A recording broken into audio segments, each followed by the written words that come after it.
Hi, good evening. Welcome along to the Transfer Show. This time next week, the window will have closed by a matter of seconds. Oh, yes. Well, we know the final week is usually the start of a frantic rush for deals. We are here for it. Kaveh Solokol, Dharmesh Sheth with me this evening to talk you through everything that is moving. Mark, do you expect things to accelerate following tonight's game? Yes, I think Newcastle will be active between now and deadline day next week. They do need to sign a striker. We know that Eddie Howe has said that they'd like to add strength and depth to that striking department. They're still trying to replace Callum Wilson, who of course is now at West Ham. And of course, Alexander Isak not involved with the first team squad as things stand, not going to be involved tonight. So this is absolutely an area of concern. I've said quite publicly, I think the work they've done in the window has been exceptional, but they just need that missing final piece to go in and play alongside Alexander Isak, which is what Eddie Howe would be hoping for. Or, to find replacements is almost impossible in this current market. All the big strikers have made their moves, so you're suddenly looking at other players that maybe not good enough. But I think there's going to be a huge week ahead for Eddie Howe, starting with tonight's game. Crucial to get off on the right foot at home this season, because it's a hugely exciting campaign ahead with the Champions League back at St James's Park. So let's see how things develop, but I'm expecting Keith Downey to have a busy 7 days.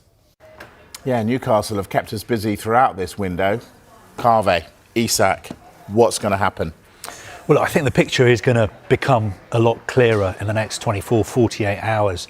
Because if Liverpool are going to make another move for him, then obviously they're going to do it after tonight's game. But even if they were to make an improved bid, that may not be enough to get him out of Newcastle, because Newcastle have been very, very clear. They've got a valuation, and also they need to sign at least one replacement. Probably they need to sign another 2 forwards. So I don't think necessarily just because Liverpool are going to make an offer, that means he's going to end up being a Liverpool player.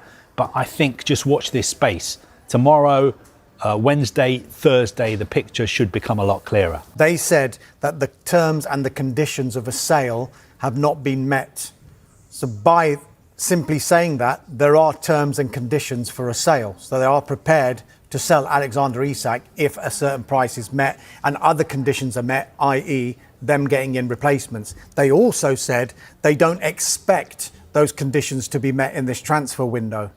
That might be a way of telling Liverpool, in almost a thinly veiled way, you're going to have to raise your price, because if you do, there's probably a chance that Alexander Isak could still yet be sold in this transfer window because of how far it's gone between these two clubs. But it should be said here, and we have to reiterate it, Newcastle United's priority was to bring in replacements for him. Now, whether that will still be the case, because they seem to be running out of options as far as that's concerned. They've had another bid rejected today, even though that was more for a replacement for Callum Wilson. Are the strikers out there that are going to be able to replace Alexander Isak? Well, let me ask you that. Are there the strikers out there? Well, they wanted Hugo Ekitike. He's gone to Liverpool. And in a funny way, that might have made it more difficult for Liverpool to get Alexander Isak, because Newcastle United went all out to try and get him. They wanted Benjamin Sesko. They went all out to get Benjamin Sesko, but he wanted to go to Manchester United.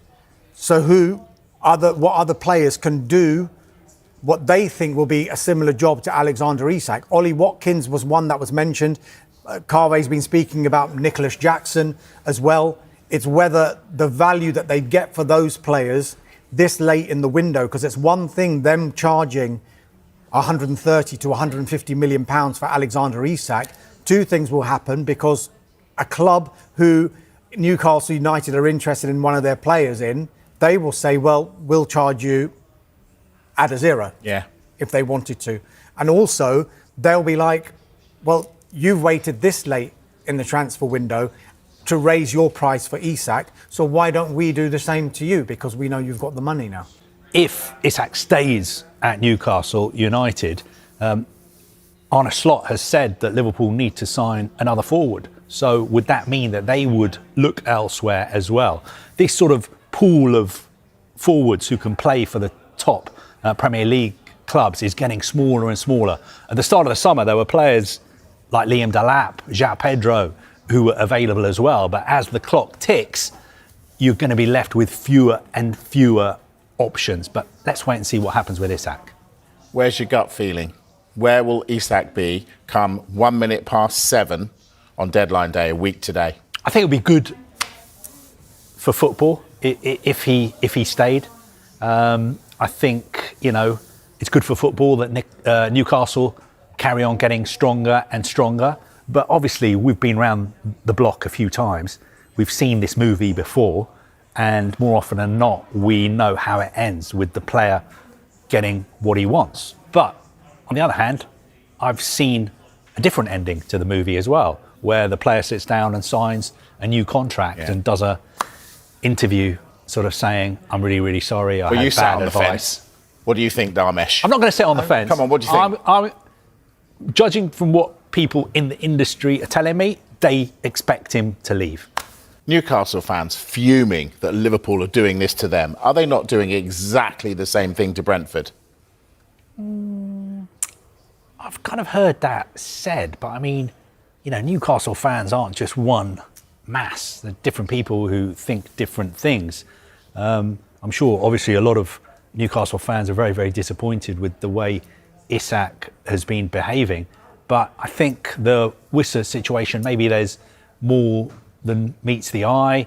But obviously, both of them are talking about the fact, I think, that promises were made and promises have been broken. But guess what? That's the way the football business works. It's not very pleasant, but that's the way it works. Okay. Liverpool are continuing to push hard in their pursuit of Marc Guehi, with negotiations now described as being in the advanced stages. The Reds' interest in the 24-year-old Crystal Palace defender has intensified dramatically, especially after defensive issues were again exposed during their recent fixture against Newcastle. With Jarell Quansah now sold to Bayer Leverkusen, and uncertainty lingering over the fitness and consistency of Joe Gomez and Ibrahima Konate, Liverpool manager Arne Slot is adamant that reinforcements are needed before the transfer window closes. Guehi has emerged as a top target due to his proven Premier League experience, composure under pressure, and ability to lead a defensive line, qualities Liverpool are eager to inject into their back four. Crucially, reports suggest that personal terms have already been agreed between Guehi and Liverpool. The England international is said to be fully convinced by the project at Anfield and has made it clear to his representatives that Liverpool is his first-choice destination. His strong performances for Crystal Palace, and on the international stage with England, have convinced Liverpool's recruitment team that he is ready to make the step up to a Champions League-level side. Guehi's ball-playing ability, physicality, and tactical awareness are viewed as a perfect fit for Slot's high defensive line and pressing system. From Crystal Palace's perspective, the situation is more complex. While manager Oliver Glasner has publicly stated he wants to keep Guehi and build the team around him, especially ahead of their return to European football, club chairman Steve Parish has taken a more pragmatic approach. With Guehi's contract set to expire in June 2026, and the player unwilling to commit to a renewal amid interest from top clubs, Palace risk losing him for a reduced fee later or even for free. Liverpool's latest offer is understood to be in the region of £35 to £40 million, with additional performance-based add-ons that could raise the total package closer to £45 million. Palace had initially hoped to receive closer to £50 million, but may now be forced to compromise. The timing of the deal is also critical. Guehi is aware that a move to Liverpool could elevate his standing within the England national team setup ahead of the 2026 World Cup, and he is believed to be pushing privately for the transfer to be completed. Sources close to the situation indicate that Guehi is currently waiting for the two clubs to finalize terms, and has made it known that he would not oppose sitting out a match or two if needed to help facilitate the move.